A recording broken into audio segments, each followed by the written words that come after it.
ರಾಷ್ಟ್ರಕ್ಕೋಸ್ಕರ ತಮ್ಮನ್ನು ತಾವು ಅರ್ಪಿಸಿಕೊಂಡು ಎತ್ತರಕ್ಕೆ ಬೆಳೆದಿದ್ದಾರೆ. ದೇಶದ ಹೆಸರು ಹೇಳಿದ್ರೆ ರೋಮಾಂಚಿತರಾಗ್ತಾರೆ. ಒಬ್ಬ ವ್ಯಕ್ತಿ ನಾನು ಯಾವಾಗಲೂ ನೆನಪಿಸ್ಕೋತೀನಿ, ದೀಪಕ್ ತಿವಾರಿ ಅಂತ. ಅವನು ಬಂಗಾಳದಲ್ಲಿದ್ದವನು, ಸಿಕ್ಕಾಪಟ್ಟೆ ಅಧ್ಯಯನ ಮಾಡ್ಕೊಂಡು ಬಂಗಾಳಕ್ಕೆ ಬಂದ, ಒಂದು ಫ್ಯಾಕ್ಟ್ರಿ ಶುರು ಮಾಡ್ದ. ಬಂಗಾಳದಲ್ಲಿ ಸ್ಟ್ರೈಕ್ ಆಯಿತು, ಫ್ಯಾಕ್ಟ್ರಿ ಮುಚ್ಚಿದ. 3 ತಿಂಗಳ ನಂತರ ಮತ್ತೆ ಓಪನ್ ಮಾಡ್ದ, ಮತ್ತೆ ಫ್ಯಾಕ್ಟ್ರಿ ಮುಚ್ಚಬೇಕಾಗಿ ಬಂತು. ಕಣ್ಣೀರು ಇಳಿಸ್ತಾ ಹೋಗಿ ದೆಹಲಿನಲ್ಲಿ ತನ್ನ ಫ್ರೆಂಡ್ ಆಫೀಸಲ್ಲಿ ಮೂಲೆಯಲ್ಲಿ ಕೂತಿದ್ದಂತೆ. ದೇಶದ ಸ್ಪಿರಿಟ್ ಹೆಂಗಿರುತ್ತೆ ನೋಡಿ. ಮೂಲೆಯಲ್ಲಿ ಕೂತಿದ್ದವನಿಗೆ ಅವನ ಹೆಂಡತಿ ಅವನ ಆಫೀಸ್ ನೋಡಬೇಕು ಅಂತ ಬಂದು ಕೂತ್ಕೋತಾಳೆ. ಕೂತ್ಕೊಂಡು ಹೆಂಡತಿ ಹೇಳ್ತಾಳೆ, ಹೆಂಡತಿ ಕೂತ್ಕೊಂಡು ಗಂಡನಿಗಿನ್ನೂ ಫ್ಯಾನ್ ಇರಲಿಲ್ಲ, ಗಾಳಿ ಇಲ್ಲ, ಮೂಲೆಯಲ್ಲಿ ಕೂತಿದ್ದಾನೆ, ಹೊಟ್ಟೆ ಉರಿತವಳಿಗೆ. ಎದುರುಗಡೆ ಬಿದ್ದಿದ್ದ ಒಂದು ಕಾರ್ಡ್ಬೋರ್ಡ್ ಶೀಟನ್ನು ತೊಗೊಂಡು ಗಾಳಿ ಬೀಸ್ಕೊತಿದ್ಲಂತೆ. ಅವನ ಫ್ರೆಂಡ್ ಹೇಳ್ತಾನೆ, ನಿನ್ನ ನಾಚಿಕೆ ಆಗಲ್ವಾ, ಇಡು, ಕಾರ್ಡ್ಬೋರ್ಡ್ ಅಲ್ಲ ಅದು, ಅದನ್ನು ಫ್ಲಾಪಿ ಅಂತ ಕರೀತಾರೆ, 3.25 ಇಂಚಿನ ಫ್ಲಾಪಿ ಅದು, ಭಾರತದಲ್ಲಿ ಸಿಗಲ್ಲ, ವಿದೇಶದಿಂದ ತರಿಸ್ಕೊಂಡಿದ್ದೀನಿ ನಾನು, ಇಂಪೋರ್ಟ್ ಮಾಡ್ಕೊಂಡಿದ್ದೀನಿ, ಕಾಸ್ಟ್ಲಿ ಅದು, ಇಡು ಕೆಳಗೆ ಅಂತ ಬೈದ. ಅವನ ಹೆಂಡತಿ ಗಾಬರಿಯಾಗಿ ಬಿಸಾಕಿದ್ಲು, ಅಸಹನೆ ಇತ್ತು ಅವಳಿಗೆ.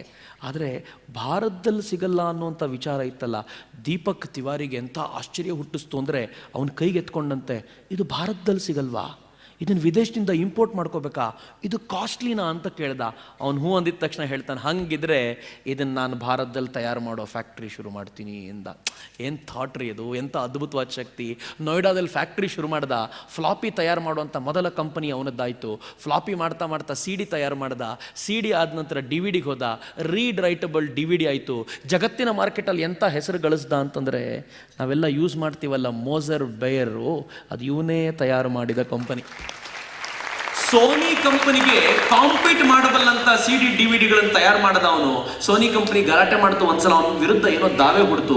ಇಂಟರ್ನ್ಯಾಷನಲ್ ಕೋರ್ಟಿಗೆ ಹೋಗಿ ಆ ದಾವೆಯಲ್ಲಿ ಗೆದ್ದ.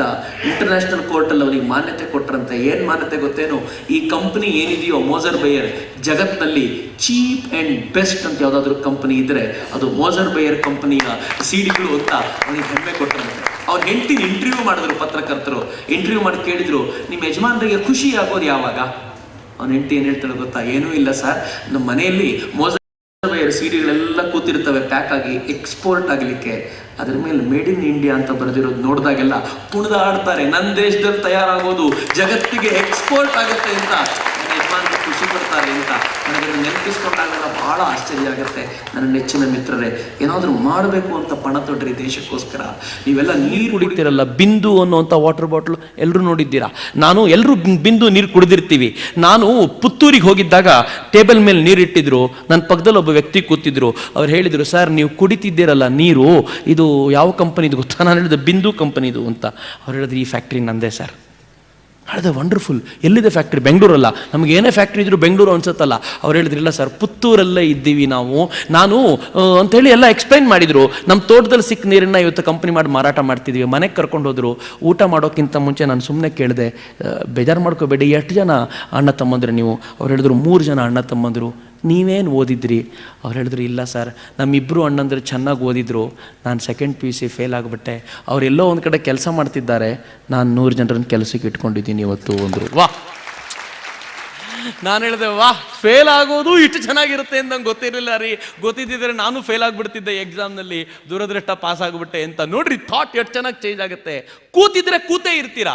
ಏನಾದರೂ ಮಾಡ್ತೀನಿ ಅಂತ ನಿರ್ಧಾರ ಮಾಡೋದಿದ್ರೆ ಮಾತ್ರ ಎದ್ದು ಬರ್ತೀರಾ. ಅವ್ರು ಎಷ್ಟು ಪಟ್ಟಿದ್ದಾರೆ ಅಂತಂದರೆ, ಅವ್ರು ಹೇಳ್ತಾರೆ, ನನ್ನ ಬಿಂದು ಕಂಪ್ನಿನ ಖರೀದಿ ಮಾಡಲಿಕ್ಕೆ ಕೋಕೋ ಕೋಲಾ ಬಂದಿತ್ತು. 6 ವರ್ಷಗಳಿಂದ ಅವ್ರ ಕಂಪ್ನಿ ಶುರು ಮಾಡಿ 10 ವರ್ಷ ಆಗಿದೆ. 6 ವರ್ಷಗಳ ಹಿಂದೆ 50 ಕೋಟಿ ರೂಪಾಯಿ ಕೊಡ್ತೀನಿ ಅಂತ ಬಂದಿದ್ದರು. ಆವತ್ತು ನನ್ನ ಪಾಲಿಗೆ ಲಾಭ ಇತ್ತು. ಆದರೆ ನಾನು ಡಿಸೈಡ್ ಮಾಡಿದೆ, ನನ್ನ ಭೂಮಿಯ ನೀರನ್ನು ಇನ್ನೊಂದು ಕಂಪನಿಗೆ ಮಾರಾಟ ಮಾಡಲ್ಲ, ನಾನೇ ಬಾಟ್ಲಿಂಗ್ ಮಾಡ್ತೀನಿ, ಇಲ್ಲ ನೀರನ್ನು ನಾನೇ ಬಳಸ್ಕೊಳ್ತೀನಿ, ಯಾರಿಗೂ ಕೊಡಲ್ಲ ನಿರ್ಧಾರ ಮಾಡಿದ್ದೀನಿ. ಇವತ್ತು ನನ್ನ ಕಂಪನಿಯ ವಾರ್ಷಿಕ ವಹಿವಾಟು 100 ಕೋಟಿ ರೂಪಾಯಿ ದಾಟಿದೆ. ನಂದೊಂದು ಚಾಲೆಂಜ್ ಇದೆ ಸರ್, ಇನ್ನು 2 ವರ್ಷಗಳಲ್ಲಿ 1000 ಕೋಟಿ ರೂಪಾಯಿ ದಾಟಿಸ್ಬೇಕು ಅಂತ ಚಾಲೆಂಜ್ ಮಾಡ್ಕೊಂಡಿದ್ದೀನಿ.